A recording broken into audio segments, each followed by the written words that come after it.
As the school year starts up and our school data sync creates teams for you, some of you may not even use them at all, and some of you may not be using them until further on in the year.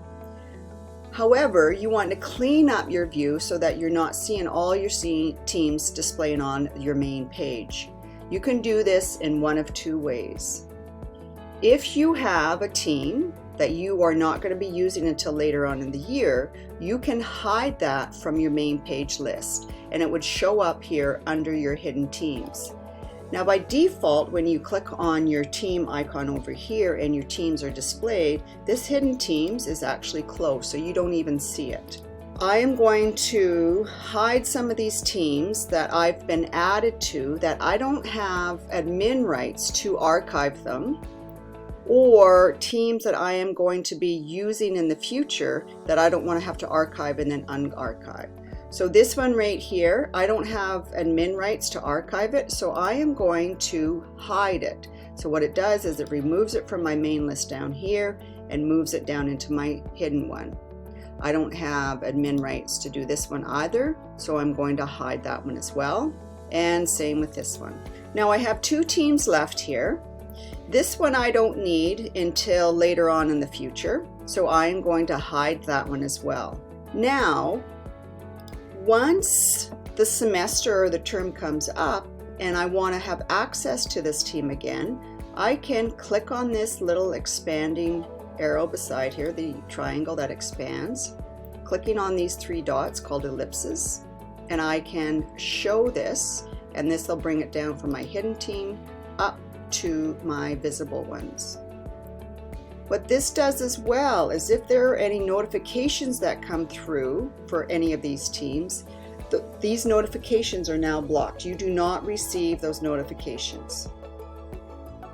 So that's one way, is just hiding your teams. The other way is actually archiving your teams. If you know that you are not going to use those teams for the whole school year, you need to archive them, do not delete them. If you delete them, School Data Sync will recreate them every single time. So we do this by going into our Manage Teams screen. And we do this by accessing this gear icon. Now I'm in a grid view right here. Some of you might be in the list view. And if you are in the list view, you'll see this gear icon down on the bottom left. I'm going to manage my teams, and here what you will see is you will see two different sections. You'll see my active section and you'll see the archive section.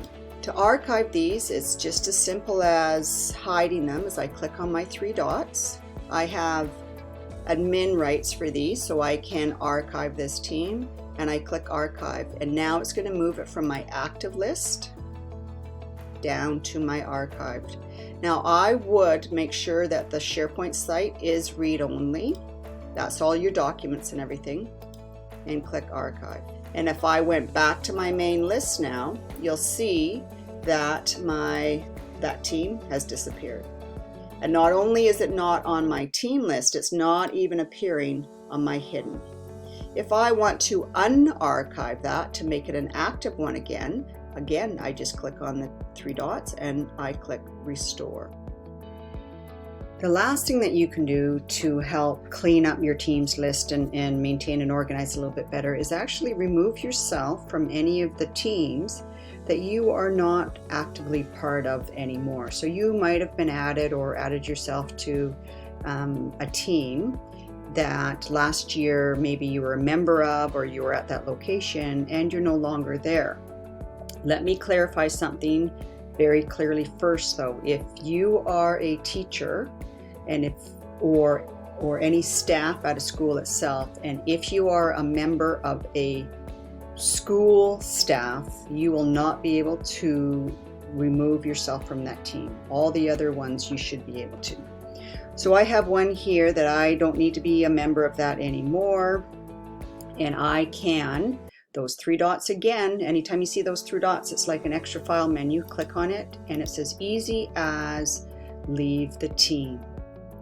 Now you may notice that if you go through this process and you don't see that option, there might be a couple of reasons why. One, it might be one that's managed automatically, or two, you might be an owner of that team and you might be the last owner in the membership of that team. And so that means that if you leave that team, there's no owners there anymore to manage it. So Teams prevents you from actually doing that.